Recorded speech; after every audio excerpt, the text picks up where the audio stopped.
There's a new poll out from HuffPost and YouGov on the issue of intervening in Syria.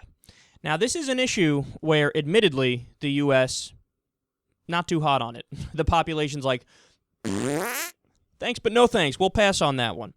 But that may be changing. Quote, according to the poll, 60% of Americans now support airstrikes against insurgents in Syria, while 20% are opposed. They say 56% of Democrats, that's perhaps surprising, 54% of independents, and 79% of Republicans said they support airstrikes in Syria. Now, let's compare that to last year, when only 13% of Americans wanted to intervene. So that's fascinating to see such a tremendous swing.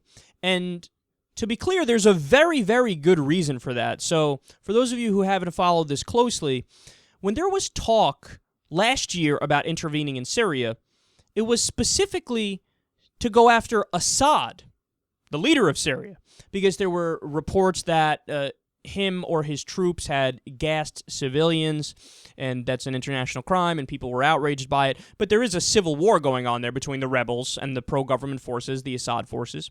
But either way, the U.S. considered, well, Assad is our enemy because he's allied with Iran and Russia, okay, and we had a pipeline that we wanted to run through the area, and he said no. So there's a lot of other behind-the-scenes stuff that goes into this that people weren't talking about, but it's very important, and I think it weighed heavily in the argument and the decision to try to originally push to go into Syria.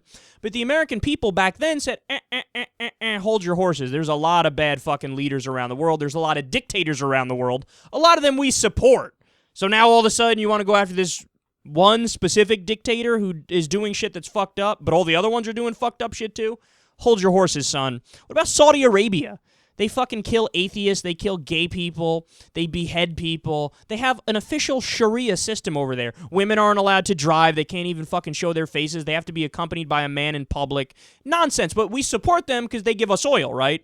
So the American people were onto this bullshit, and they're like, stop picking and choosing. We don't like Assad, but whatever. It's not our business, right? So that's why it was 13%. Now it's 60% that want to intervene, because now the target is ISIS. Isn't that fascinating? That shows you how fucking stupid American foreign policy is and how it's not based on reason or rationality or logic. It's simply based on the military-industrial complex.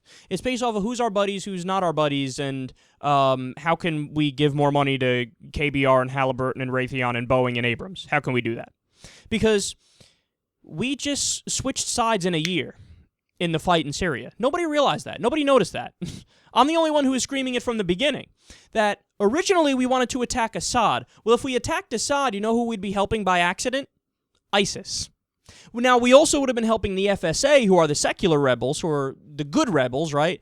But we also, by accident, would have helped ISIS. So originally, we wanted to fight alongside ISIS and attack Assad. Now, Assad was asking us to bomb Syria.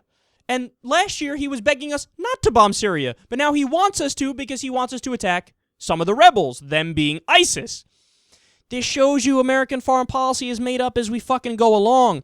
But the American people, look, actually, to their credit on this, their sentiment is justified. It made sense to say no before to bombing, but now it is a more justified position to want to bomb in Syria. I'm still against it, and I'll explain why in a second. But it is more justified to hate ISIS because they are a worse enemy. Even according to the FSA, the Free Syrian Army, the good rebels, even they're like, yeah, we actually prefer the fucking government forces. ISIS is way worse. And as we've seen on social media with beheadings and all this crazy stuff. So in terms of the bombing we're already doing in Iraq against ISIS, quote, 64% of Democrats, 57% of independents, and 73% of Republicans said they support the decision to authorize strikes over there. So the American people, who are very, by the way, majority non-interventionist, according to the polls, they're like, yeah, no, we're cool with the bombing in Iraq. And overall, this is really interesting. Quote, American support for intervening abroad has also grown more generally. A Pew Research Center poll released Thursday found that the percentage of Americans saying the U.S. is doing too little to help solve the world's problems has doubled since November. So, in other words, while still the majority position of the American people is non-interventionism, the number of people who are okay with intervention, specifically to go after ISIS, has risen. And in fact, it's doubled. So this is really fascinating, and I just want to reiterate my position for everybody real quick. I know I've talked about this on previous shows for previous segments, but in terms of the U.S. Bombing ISIS in Iraq, I'm okay with it. Now, to be clear, I hate the way we do it. We don't go through Congress, which you're required by the Constitution to go through Congress, but we've long ago blown that off for many administrations. So I don't like that we don't go through Congress, but I also don't like that we don't go to the UN and NATO, which again, you're required to under international law. And if we did do that, we would get the approval. So why we don't do that just makes me fucking so mad, because we're just ignoring the legal processes that we set up for a reason. So if I were president, I would have gone through Congress, they would have said yes. I would have gone through the UN and NATO, they would have said yes. And then I would have done a joint attack with other NATO forces, and I wouldn't have done actual planes, I would have done drones. And I would have done drones because I don't want to put any of our people at risk as we're attacking ISIS from the sky in Iraq. Who knows, maybe they have anti-aircraft missiles, we don't know. And by the way, ISIS took the shit that we left behind in Iraq. That's why they were able to get Humvees and able to get big armament, because we left it behind from the original war in Iraq. So I was fine with bombing them because the Yazidis were on the mountain and starving. They were a religious minority who were persecuted and they were getting beheaded. So for that reason, I was okay with NATO going in there and us going in there and taking care of it. And also because a lot of people don't know this, ISIS has control of oil fields in Syria and Iraq. They're making $3 million a day. Okay, no. You can't have jihadists who just essentially set up a makeshift caliphate in Islamic State. You cannot have them making $3 million a day, because who knows what the fuck they'll get their hands on. What if they get their hands on weapons that would scare us to death? Chemical, biological, nuclear. I know it's not proven. I'm just speculating here, but you can't have them making $3 million a day. So I get it. And I'm in favor of continuing to go after them in Iraq. Why? They're isolated in Iraq. This is the major fact that nobody's mentioning. It's mentioned briefly in some articles about it, but nobody in the mainstream has mentioned it.